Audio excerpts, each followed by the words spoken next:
I think the way to look at this is what are your short term goals? What are your long term goals? What are you trying to solve? Having a distinction between fasting and time restricted eating is important as well. 16 and 8 is really not fasting. I mean, that actually seems very natural, pretty standard. But I think what might be unnatural is eating over 14 hours. And the reason I say that is, if we just try to use common sense and say, who were we before refrigerators, pantries, and electricity? That food involved work. It wasn't just at arm's reach, and it probably makes sense that you wouldn't have eaten over 12 hours a day. All right, so with that being said, time restriction is not a bad practice. Again, even if we went back to 1750 and you're John Adams, you're an attorney in Boston, and you woke up in the middle of the night and you're kind of hungry, you'd just go back to sleep. But now you get up and you eat an apple or, it's all at arm's reach. Now, what is fasting? I think fasting is something that is over 24 hours. So from a time restriction standpoint, it's fine, but it's really just a great tool for two things. One is hormonally regulate hunger. People find fasting easy because it doesn't require, after a certain number of days, it doesn't require a whole lot of willpower. So it's a good lever to pull. And you mentioned Peter Attia, and he likes to use levers to pull for improving your metabolic health, not weight loss.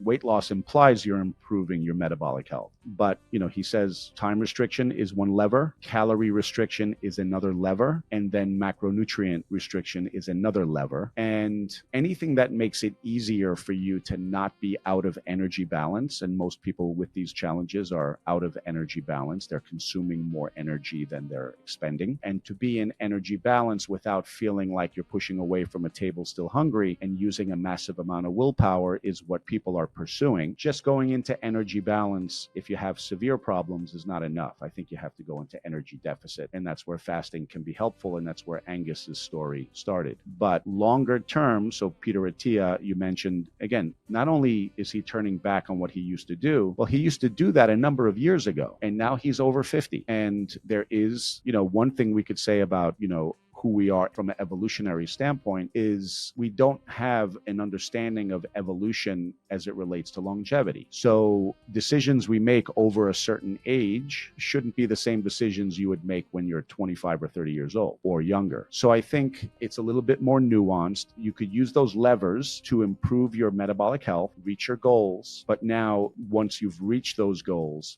what do you do? And, this goes to what I think I had said initially. The way you lose the weight or improve your metabolic health isn't the way you keep it off or the way you keep your metabolic health. Excessive fasting over a long period of time is probably going to result in protein deficit and inactivity. Your body is going to get used to the fact that it costs you X number of calories to be, as active as you are at 220 pounds. You need far less calories to be 180 pounds. So what it takes to get from 220 to 180, and then, it's not like you just go back to the way things were, because then you're going to go back to the way things were. What you have to do then is say, all right, how much activity am I getting?